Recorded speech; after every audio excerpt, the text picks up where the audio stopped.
why this matter should go to Privileges Committee. And the Privileges Committee should sit in public,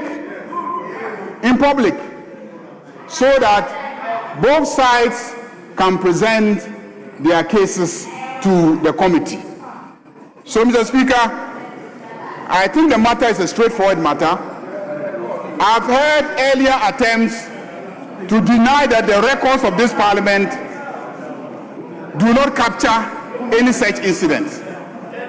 But, Mr. Speaker, Friday, during the State of the Nation address, all the media houses in this country were focused on this chamber. All television stations were focused on this chamber. All radio stations were focused on this chamber. And what the minority leader said or did not say, every single Ghanaian who paid attention heard or did not hear. I thought that there would be a denial that a statement like that was not made. But there's no such denial, except an allusion that he even knows more. Mr. Speaker, we are happy to hear the more. And we want to hear it in public. Mr. Speaker, the attempt to scandalize this government will not happen. Because some people every week registered a scandal, they must create scandals for the NDC government. Even where there is no scandal, they want to manufacture a scandal. So, Mr. Speaker, we want an open public inquiry by the committee to establish if indeed a minister or a senior MDC person has any interest in the company that is providing the service. We want to hear it. We want to know that minister so that we will take action against that minister. Because this president has promised that any minister who is involved in a scandal, he will remove that minister. So the Minister for Interior stands ready for you to come and prove his guilt. That is what we want. Mr. Speaker, we have all the documentation relating to the procurement. We have all the documentation relating to the ownership of the company. And moreover, Mr. Speaker, we have records that show that in 2016, 2017, 2018, 2021, the same company was engaged by the NPP government to provide the same service. We have evidence. That that company has been providing that service to the security agencies over the years.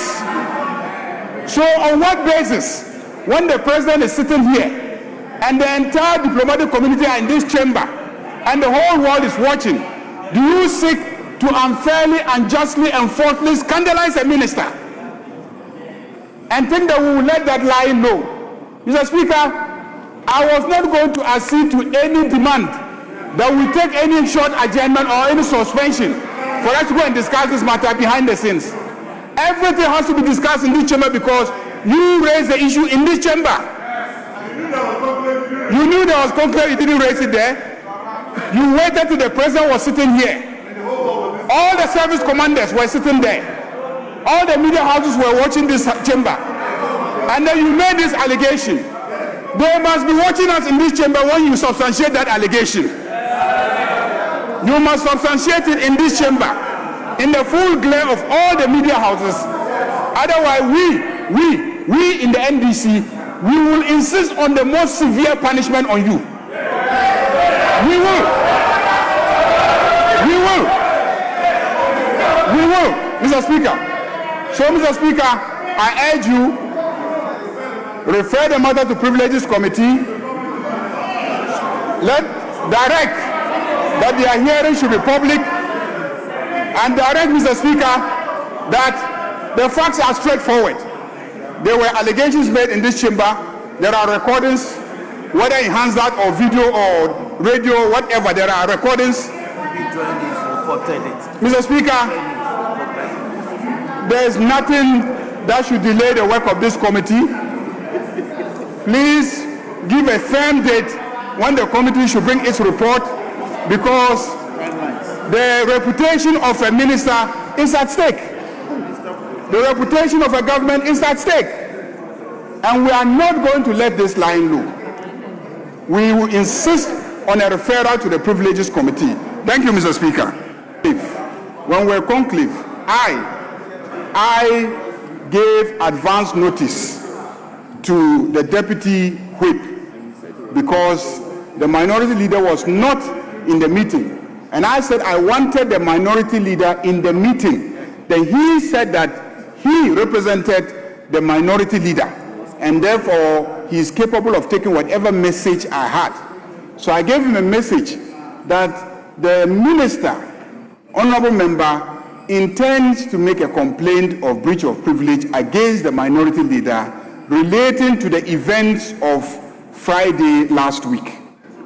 And so I wanted him to serve notice to the minority leader so that he prepares to respond to the issues. Mr. Speaker, I don't think that any of the provisions of Order 33 have been violated. But and so the idea was that the minority leader should be in the chamber when the complaint is being made. So I do agree with him that given that he has come into the chamber later than the presentation of the complaint, if you indulge him and allow the minister the member for Asawasi to repeat in his presence the details of the complaints being made by the honorable member. The complaint has been lodged, yes, but the speaker has asked the minority leader to say something in response. But in all fairness, he has not heard anything, even though it's not in the rules. It's clearly not in the rules. I agree that it's clearly not in the rules. But repeating the complaint does no harm. That's my view of the matter, that the minister should repeat the complaint in the presence of the minority leader. If we want to take a comment from him, then he must hear the complaint, or Mr. Speaker decides to summarize the complaint to him, because Speaker asked him to speak. So the Speaker is asking him to speak, and he said, I haven't heard anything. So to what am I speaking? I think that is a fair position. So Mr. Speaker, I agree with him that we should repeat the details of the complaint, and then if he has an answer, let him answer it today. Yes, Honorable Habib. Mr. Speaker, I think the majority leader's suggestion is completely out of our rules. There is no rule that indicate that the minister responsible for interior must repeat what he said. Mr. Speaker, what is before us now is that the minister responsible for interior made a statement of which we have, or I have raised objection to. And that is what is before you now, Mr. Speaker. And my objection is to the effect. Well, Mr. Speaker, let me if you want me to rule on your objection, I will rule on your objection. Mr. Speaker, let me make my point. You see, the minister is invoking our standing orders. Mr. Speaker, we know that in the Constitution, in Article 115, matters like this cannot be said outside Parliament. It can only be said in Parliament, especially when we have freedom of speech. So if he's raising issues with regards to the comments made by the minority leader, there must be an official report to that effect. And there is nothing before us. There is nothing before us. So for that matter, the minister, we don't need to entertain this conversation. Let's move on, unless the majority leader is saying that they don't have any other business for us to do, because this one is misleading the House in which sense?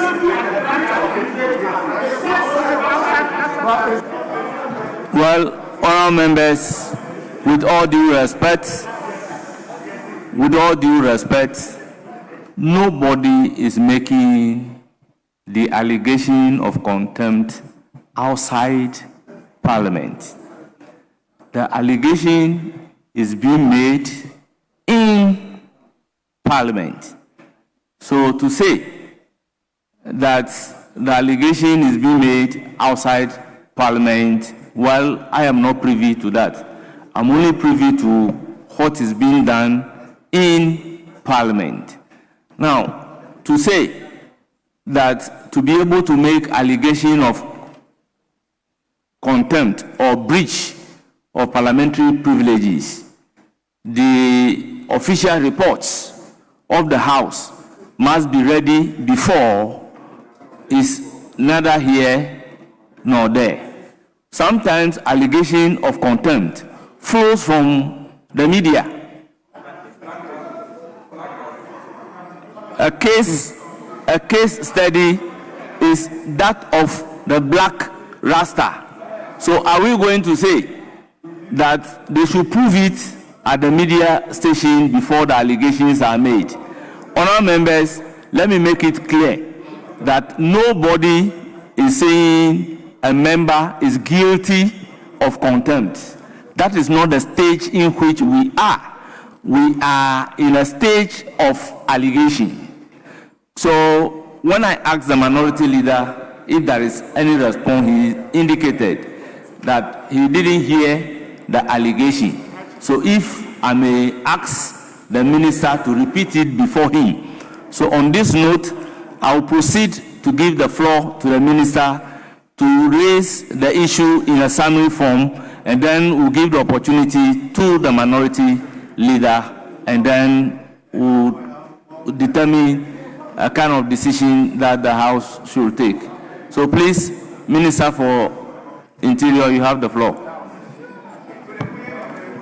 Thank you, Mr. Speaker. Mr. Speaker, I came under Order 67 at the time our own standing orders have made space for complaint of contempt. And I made reference to Order 31.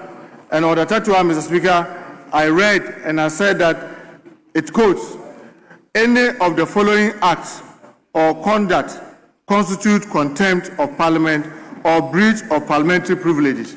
And I made reference to 31E, where it says, and I quote, Mr. Speaker, any act or conduct calculated or intended to deceive Parliament or a committee of Parliament constitute contempt. F, submission of false, perverted, misleading, distorted, fabricated, or scandalous statement in Parliament or before a committee of Parliament is contemptuous. And Mr. Speaker, and I made reference to on Friday during the State of the Nation address, the minority leader got up here. Even before then, Mr. Speaker, if you recollect, you were in the chair on Thursday. When he started this allegation, I took the opportunity on the floor to correct him and show him and even encourage him that if he wanted information, he could write and I'll furnish him with all the details. He decided to take advantage of the State of the Nation when the whole world was listening to us to say categorically that the current internal security recruitment is scandalous. There's corruption looming. People will go to prison. He said it on this floor. And I'm saying that, Mr. Speaker, based on our standing order 31, E and F, that is contemptuous. And I'm saying that let's give him an opportunity to go to privileges where you have all the ample time and opportunity to provide all his allegations so that we'll meet him there with our facts. So, Mr. Speaker, that is what I'm referring, that we are having too many of such things coming from somebody like the minority leader. And the time for him to prove his allegation is here. And the best place to do that, Mr. Speaker, is at the privileges, because what he did on Friday at the SONA was obviously contemptuous by every standard if you measure it to Article what you call Standing Order 31. I thank you, Mr. Speaker, that an opportunity will be given him at privileges to prove his allegation. Thank you very much. Yes, Minority Leader, if you have any response, you may do so.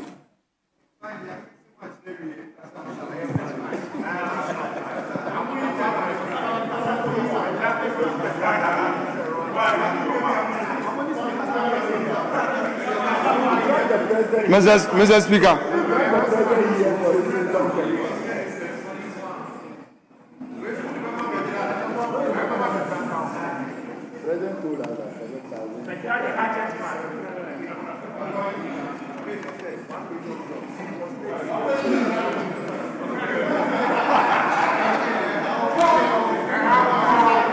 Mr. Speaker. Mr. Speaker.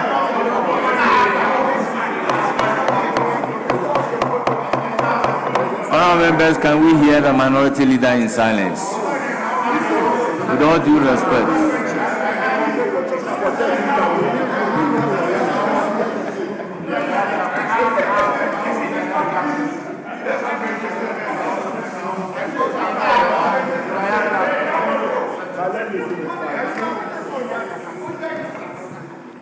Mr. Speaker,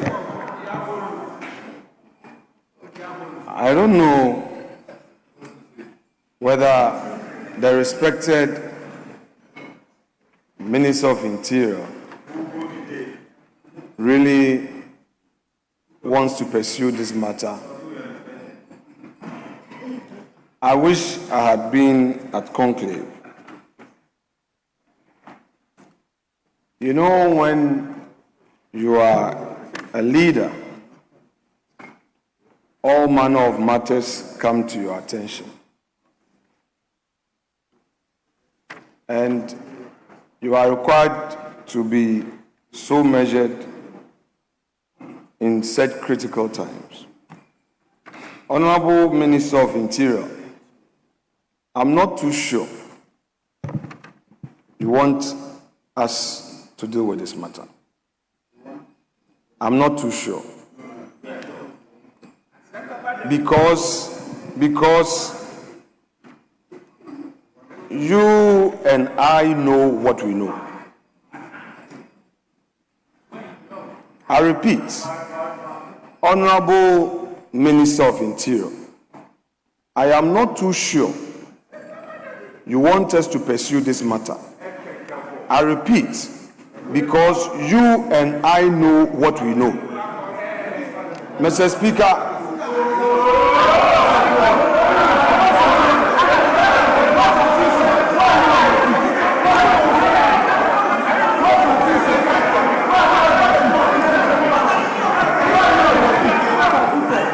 members, with all due respect, apart from the Minority Leader, all others kindly resume your seats. Minority Leader, you have the floor.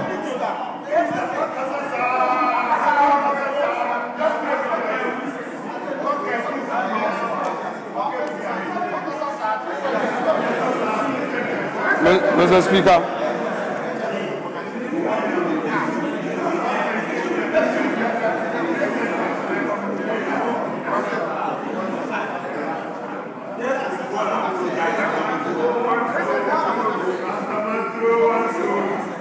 Mr. Speaker, Mr. Speaker, we have been in this chamber long enough, and we have had different approaches in resolving matters. I recall reading The Gods Are Not to Blame. Aderopo was sent to Leife to make some enquiries. When he came, he was asked several times. And the indication was that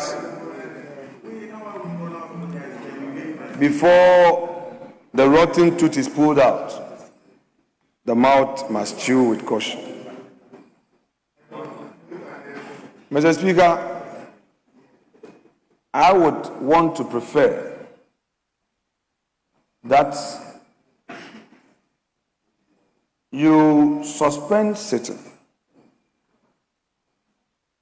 so that we discuss this matter at conclave.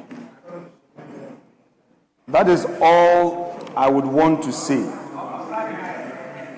Oh, you think so? Be careful. I am applying a lot of wisdom, if you don't know, because we are dealing with governance. So please, Mr. Speaker,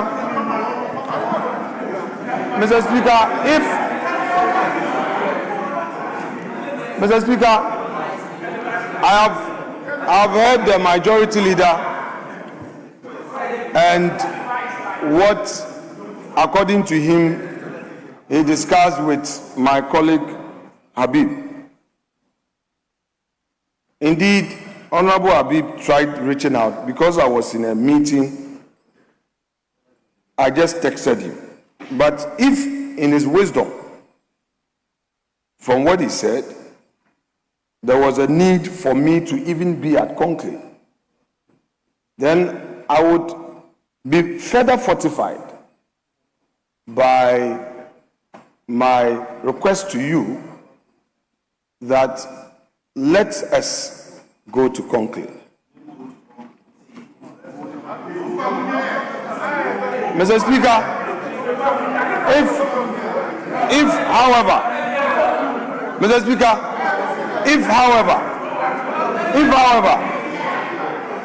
there is no need for us to discuss this matter, Mr. Speaker, as you said, let the referral be made.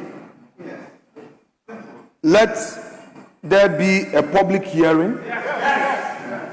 Let Afenyo-Markin, who these days is seen as perhaps, according to the allegation, I'm saying something which is untruthful and all that, and because of that,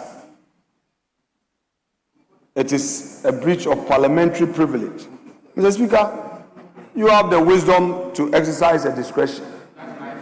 If, one, we cannot retreat to conclave so that the matter is discussed, and I have my good reason for saying earlier that the minister knows what I know, so that we discuss. If that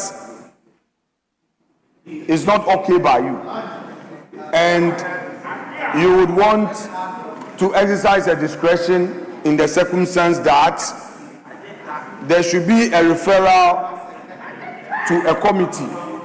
Mr. Speaker, bear in mind also that you are the chair of the Privileges Committee. Mr. Speaker, under normal circumstances, this matter must be referred to you. Mr. Speaker, you cannot refer a matter to yourself.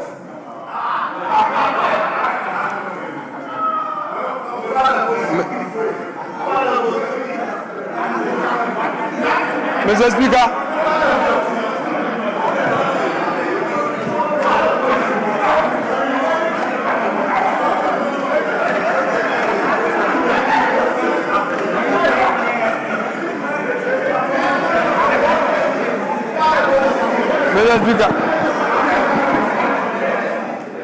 Mr. Speaker, so if they want you to exercise a discretion, Mr. Speaker, that is